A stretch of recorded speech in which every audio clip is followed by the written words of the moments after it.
Hello students. So today we are going to start with our subject Science Standard 6 lesson number 2, that is the living world, with the revision. You all know that we have finished the chapter before. We'll revise once again. So students, there are some characteristics of living things as we know. The very first one is growth. You all know that when a baby grows up, they want to become an adult person, woman or man. During the period of the growth, the baby gains in height, weight and strength. And in the same manner, all animals also grow into adults in a certain period.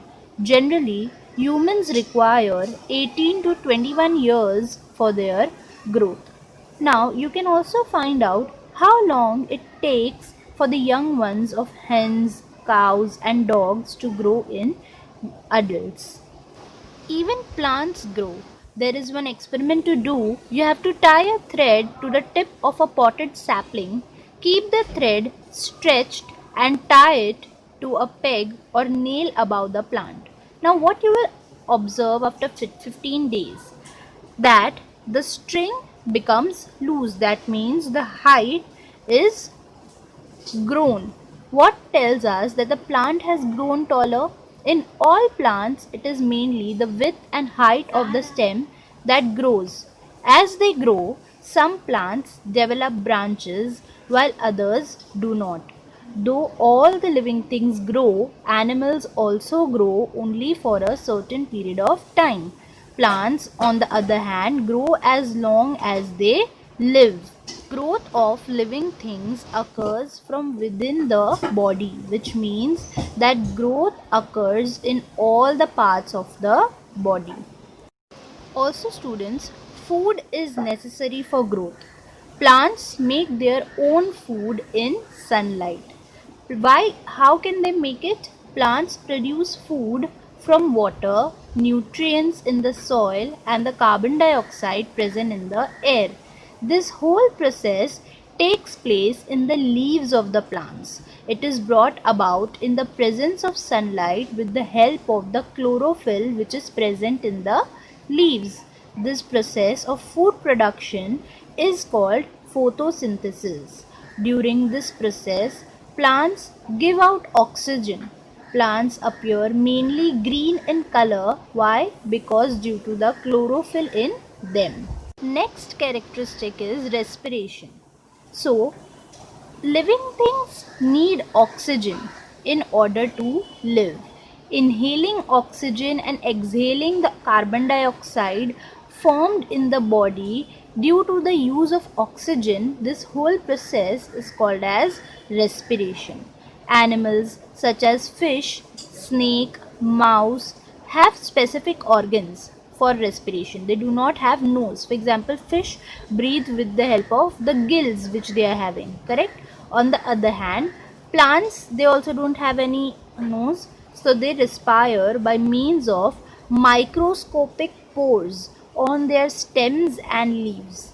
Respiration is a characteristic of living things. Moving ahead, next characteristics is excretion. Waste substances are formed during the many process that takes place in the bodies of animals. These are called excreta, and the process of eliminating them or removing them from the body is called as excretion. Animals have specific organs for excretion. Now students, plants also excrete. For example, some plants shed leaves in a specific season. Waste substance stored in these leaves and plants are also shed along with the leaves. Sometimes they also show water droplets or also gum is seen. These all are the waste products of the plant. Next is responsiveness to stimuli and movement. Now, you have ever seen that whenever if anybody calls you, you immediately look at him, correct? Living things act in various ways when responding to stimulus. If you suddenly enter a cow shed, the cows and buffaloes will stand up, correct? They will begin to move. One or two may even start moving. These all are movements. A creeper planted in the courtyard leans towards a support. A potted plant placed in a window grows towards the sunlight. It means that even plants too show movement. Living things move of their own accord. Okay? The movement or the change in the is the taking place in a living thing at such a time is their response to a stimulus. An event that occurs in our surrounding is a stimulus. The ability of living things to respond to such stimulus is called as responsiveness to stimuli.